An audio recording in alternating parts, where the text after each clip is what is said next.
Bien-aimés, nous bénissons le Seigneur pour le temps qu'il nous donne de nous retrouver encore aujourd'hui, jeudi 25 août 2022. Nous allons continuer dans la série de l'esclavage à la liberté et notre sous-thème c'est les 4 chaînes ou cordes. Et aujourd'hui, nous allons regarder à la convoitise des yeux, la convoitise de la chair, comme corde que l'ennemi utilise pour nous maintenir dans l'esclavage ou peut utiliser pour nous ramener dans l'esclavage. Avant toute chose, nous allons prier.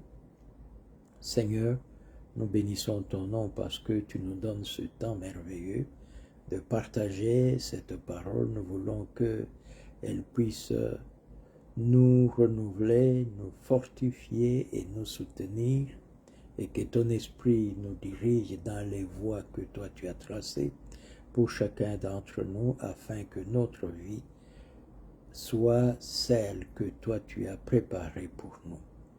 Glorifie ton Saint-Nom, conduis-nous au nom de Jésus-Christ. Amen. Nous allons prendre pour illustration la vie d'un homme bien connu, légendaire, du nom de Samson. Certains sont allés jusqu'à dire que ça ne pouvait pas être un personnage réel, mais la Bible nous en parle et nous avons l'assurance que Samson est un personnage réel, et ce que la Bible nous en dit, c'est la vérité. Nous allons lire quelques passages parce que l'histoire nous est connue pour la plupart, mais nous allons nous rappeler certaines choses. Juge chapitre 13, nous lisons le verset 4. C'est l'ange qui parle à la femme de Manoah, la mère de Samson. Maintenant, prends bien garde, ne bois ni vin, ni liqueur forte, et ne mange rien d'impur, car tu vas devenir enceinte, et tu enfanteras un fils. Le rasoir ne passera point sur sa tête, parce que cet enfant sera consacré à Dieu dès le ventre de sa mère, et ce sera lui qui commencera à délivrer Israël de la main des Philistins. Nous savons tout ce qui s'est passé dans la vie de Samson, et nous allons lire 2 passages au chapitre 16.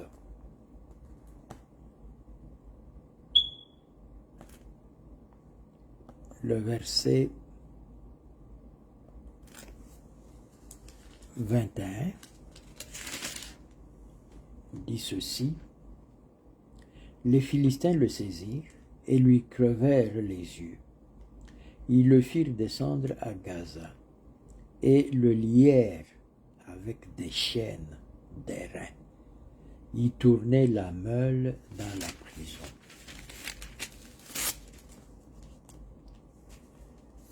Maintenant, nous allons passer au verset 28 et les suivants.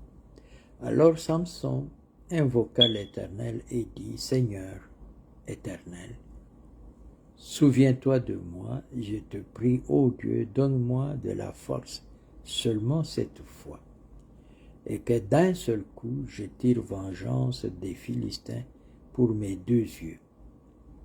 Et Samson embrassa les 2 colonnes des milieux sur lesquelles reposait la maison, et il s'appuya contre elles, l'une était à sa droite et l'autre à sa gauche. Samson dit: que je meure avec les Philistins, et il se pencha fortement. Et la maison tomba sur les princes et sur tout le peuple qui y était. Ceux qu'il fit périr à sa mort furent plus nombreux que ceux qu'il avait tués pendant sa vie. Nous voyons là l'histoire d'un homme extraordinaire.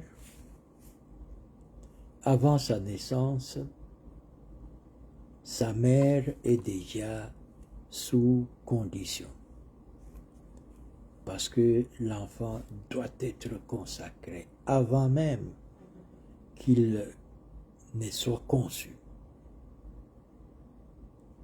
Donc cet enfant est consacré à Dieu bien avant sa naissance. Et il naît et il grandit, consacré à Dieu. Et nous voyons que l'Esprit de Dieu était sur lui. Cependant, quand nous regardons à la vie de cet homme, nous voyons une marche différente. D'abord, la Bible nous dit que quand Samson grandit, l'Esprit de l'Éternel commença à l'agiter.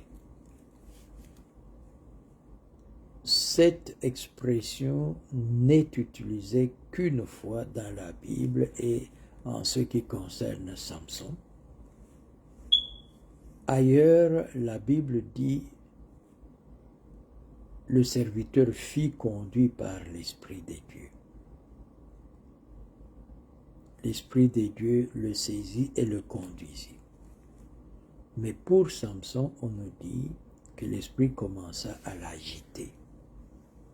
En d'autres termes, cette expression nous montre que Samson n'était pas un homme ayant un caractère ferme et marchant d'une manière déterminée, et il était en permanence en train de lutter avec l'esprit. C'est-à-dire qu'il y avait en Samson une autre puissance qui était en train de le tirer dans la direction opposée à celle de l'esprit.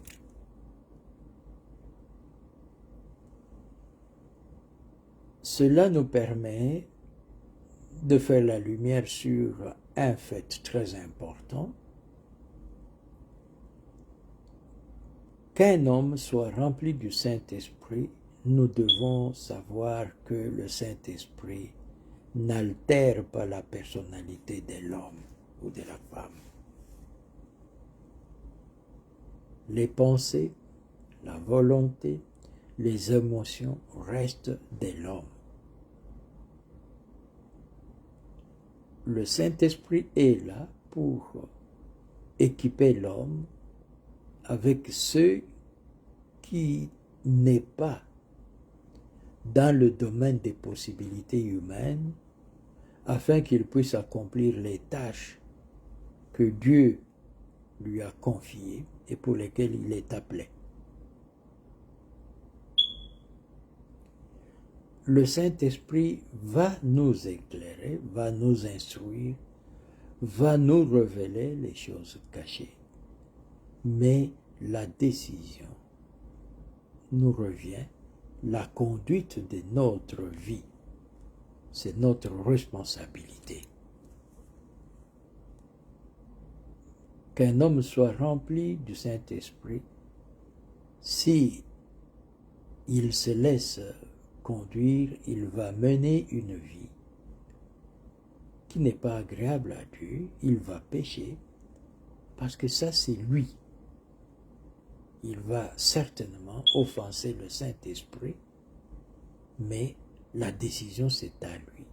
Et il ne peut pas rendre responsable le Saint-Esprit, parce que le Saint-Esprit n'altère pas la personnalité d'une personne humaine. Si nous voulons bien regarder au récit, nous voyons que Samson a eu un problème chronique dans sa vie et nous pouvons nous dire que c'était ça, une des choses qui le tourmentait le plus. La plupart des problèmes que Samson a eus ont commencé par ses relations avec une femme. Le premier récit nous parle d'un mariage qu'il a eu avec une fille des Philistins. Ses parents lui ont dit que tu ne devrais pas, mais il a persisté. Donc, si le Saint-Esprit le lui avait dit, les parents le lui ont dit aussi, et il a résisté, il a persisté et il est allé là-bas. Certains se trompent parce que dans la Bible, il est dit que les parents ne savaient pas que l'Esprit le conduisait pour l'utiliser.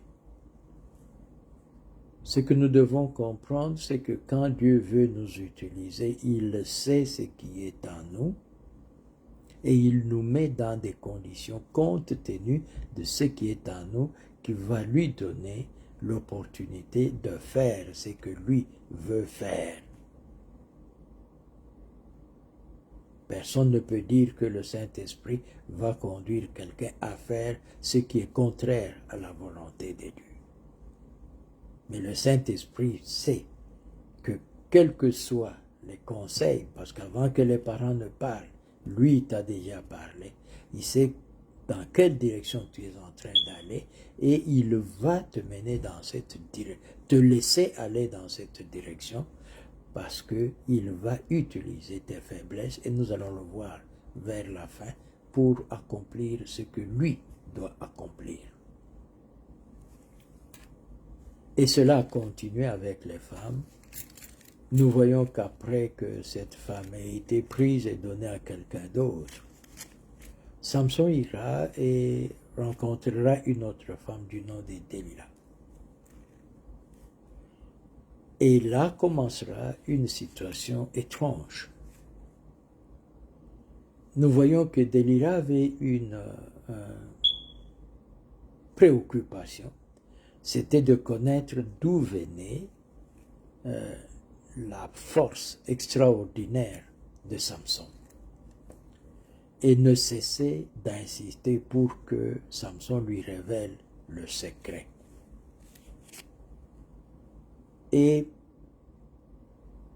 cela arriva une fois que Samson lui dit que s'il arrivait comme Élie avec les cordes fraîches, je perdrai toute ma force. Et une fois, Delilah crie sur lui pour dire « Samson, les Philistins sont sur toi ». Et effectivement, les Philistins entrent, mais Samson brise les cordes parce que ce n'était pas là son secret. Cela aurait pu lui apprendre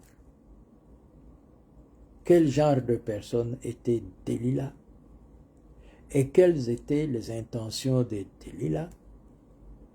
Mais malgré tout cela, Samson se trouvait entraîné à continuer la vie avec Delilah, c'est-à-dire qu'il était attaché à elle, qu'il était lié à elle et qu'il ne pouvait pas s'en défaire. Pour lui, c'était Delilah. Et nous voyons qu'il a poursuivi jusqu'au moment où Delilah a fini par lui arracher le secret et elle l'a endormi et lui a rasé la tête et après l'a ligoté et les Philistins l'ont saisi. Et nous voyons comment cet homme extraordinaire se trouve à la fin de sa vie. On lui a arraché les yeux, on l'a enchaîné et il est esclave en train de tourner la meule pour ceux pour qui il était consacré pour qu'ils puissent les vaincre et libérer Israël de leurs mains. C'est lui qui est devenu leur esclave. deux choses. Il a terminé avec les chaînes visibles parce qu'il était enchaîné, comme nous l'avons vu. Il ne pouvait pas se détacher de Delilah. Il a terminé sans yeux parce que tout ce que Dieu lui a montré ailleurs et dans la vie de Delilah d'une manière particulière, cela ne lui a pas appris qu'il fallait changer d'option. Donc il a fini sans yeux et enchaîné. La Bible nous dit qu'il était là et qu'un jour les Philistins, pour se réjouir, ont organisé une grande fête et on a appelé pour qu'il soit un sujet de spectacle. La Bible nous dit que Christ a offert en spectacle toutes les puissances qui contrôlent le monde. Mais Samson a été offert en spectacle par ses ennemis. Et ce jour-là, la Bible nous dit que ses cheveux commençaient à repousser. Certains déduisent de là que l'esprit était dans les cheveux de Samson. Non, l'esprit était sur Samson depuis sa naissance. Mais les cheveux, c'était une condition parce qu'il devait obéir. Et comme il a désobéi et qu'on lui a rasé les cheveux, le fait que les cheveux ont commencé à repousser, cela lui a dit qu'il y avait une seconde chance. Cela a renouvelé sa foi pour qu'il se dise « Dieu peut me donner une nouvelle chance ». Et il a prié. Il a eu cette foi que Dieu pouvait lui accorder cette grâce. Et Dieu l'a fait. Et pour terminer, nous voyons que Samson a fait tomber le temple, mais la Bible conclut en disant que il a tué plus en mourant que durant toute sa vie. Qu'est-ce que cela nous dit? Au moment où il est faible, enchaîné, sans yeux, il fait quelque chose et cela permet que presque tous les princes des Philistins soient détruits et avec eux plusieurs autres personnes. Tandis que pendant qu'il était libre, qu'il avait ses yeux et qu'il pouvait marcher librement, il n'a pas pu réaliser la même chose. Nous voyons d'un côté l'incapacité, la faiblesse de l'homme placé dans une position où il ne peut plus rien faire, et de l'autre côté la gloire de Dieu qui ne ment pas, qui quand il a dit quelque chose, il va l'accomplir en dépit de ce que nous sommes. Si Samson a été infidèle, Dieu est resté fidèle jusqu'au bout. Si Samson n'a pas pu tenir à ce qui lui était donné comme instruction, mais Dieu, lui, tenait à sa parole que celui qui devait commencer à délivrer Israël, et il l'a accompli en dépit de la position de Samson. Dieu peut faire des choses dans nos vies, indépendamment de ce que nous sommes, indépendamment de notre position. Il y a des gens qui peuvent s'étonner, ils disent, mais comment peut-on dire que cet homme a continué à accomplir des miracles, des prodiges, alors qu'il était manifestement dans le péché? Nous devons faire la différence. Quand Dieu a un plan, il l'accomplit, indépendamment de l'homme. Mais nous, en tant qu'hommes, nous avons l'opportunité d'être co-ouvriers avec Dieu et de participer à la bénédiction. Et nous pouvons rater cette bénédiction, mais le plan de Dieu, lui, va s'accomplir. Le fait que nous soyons en dehors ne va pas arrêter le plan de Dieu, mais cela va empêcher pour nous d'avoir la bénédiction. Rappelons-nous, un esclave n'a pas droit à l'héritage.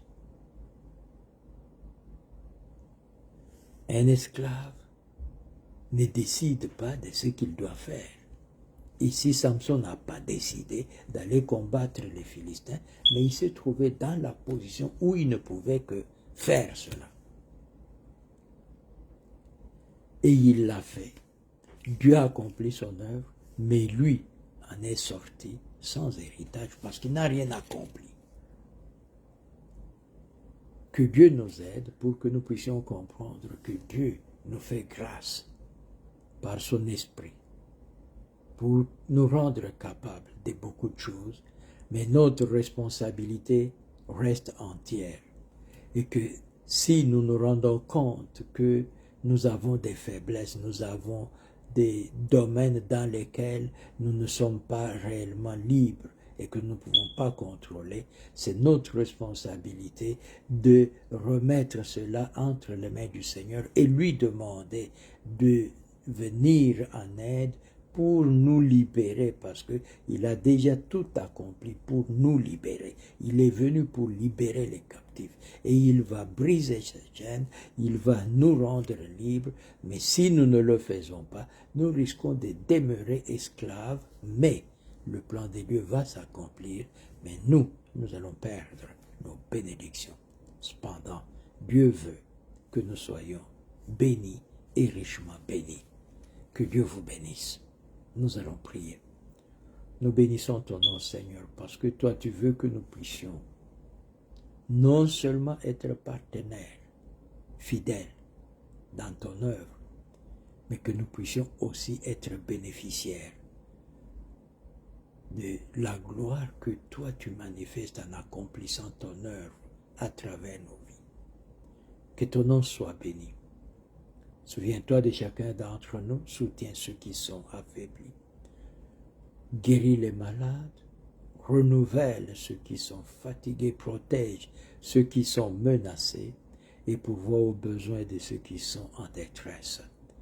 Que ton nom soit glorifié au nom de Jésus-Christ. Amen.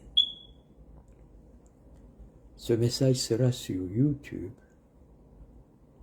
Le compte c'est Daniel Kazadi, Vie chrétienne. Nous vous invitons à le partager, à l'aimer. Et nous sommes disponibles pour échanger les commentaires en rapport avec ce message ou avec d'autres messages ou d'autres thèmes. Nous voulons que nous puissions avoir l'opportunité de nous enrichir tous et de croître ensemble pour que la gloire de Dieu soit manifestée dans nos vies. Que le Seigneur vous bénisse. À la prochaine.